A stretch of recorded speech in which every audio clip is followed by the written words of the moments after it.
After a short, 10-year hiatus, it was time for me to once again attend a Florida State University football game. Never in my wildest dreams did I think that I would attend a Florida State football game in Dublin, Ireland.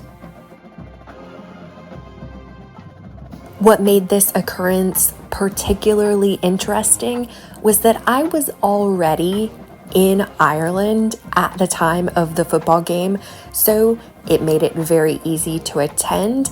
And my dear friend Vlad from Belgium had been desperately wanting to attend an American football game, and he didn't have to travel too far. Florida State University came to us. It's probably safe to say that FSU Seminole fans took over the city of Dublin. The Georgia Tech fans were nowhere to be found. Everywhere you looked, there were individuals in FSU attire.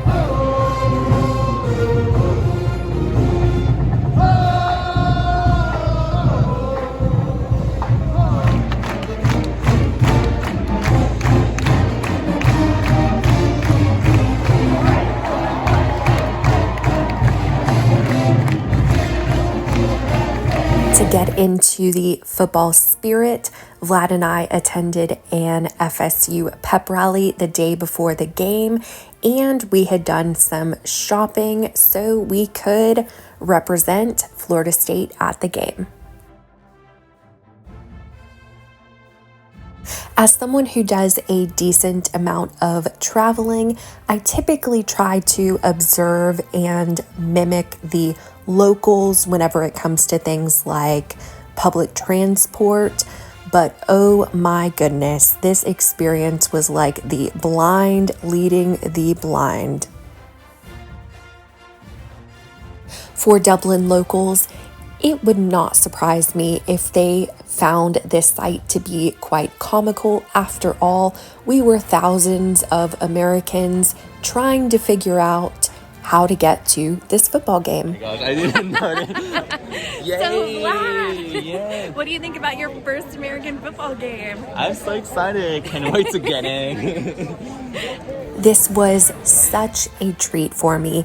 Not only was I getting to watch my favorite football team, but I was getting to do it in Ireland with my friend from Belgium, who I never would have guessed would get to attend an American football game with me. Shout out to the FSU Marching Chiefs, MCATDT, if you know, you know. Vlad was very surprised and impressed by the height of American men, and you just saw him getting very excited to see that hot dogs would in fact be for sale. Where are you gonna buy mustard? Over there. Oh, Right here. Right. Oh, yay. I had mentioned to Vlad that I only liked hot dogs if they had mustard on them, and he was confused about where this mustard was going to come from. We got our hot dogs, we got our mustard, and everything was right in the world.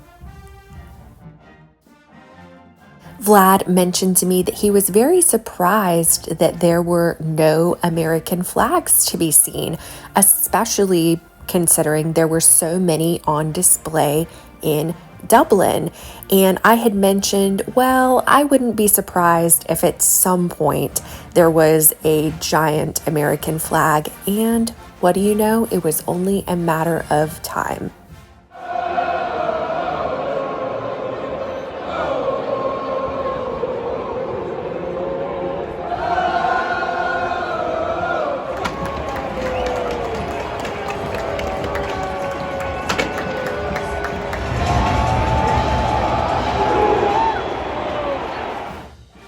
Something that was a bit of a new concept for Vlad as someone from Europe was that Florida State University is not just a university, nor is it just a football team. It is very much a brand, and for some FSU fans, it is a part of their identity. For me personally, as I have gotten older and as I have been very fortunate to move around not only the United States, but to different parts of the world, I feel like my fondness of Florida State has very much been suppressed. And by attending this game, I felt like I was getting in touch with that piece of myself that had been suppressed for quite a few years. Florida State unfortunately did not win the game. I felt pretty bad for all of the FSU fans who flew to Ireland specifically for the game. Meanwhile, I was already in Ireland and I was going to be staying in Ireland post-game. We had to do this really awkward collective walk of shame, and of course, we had a Georgia Tech fan rubbing salt in our collective FSU wound.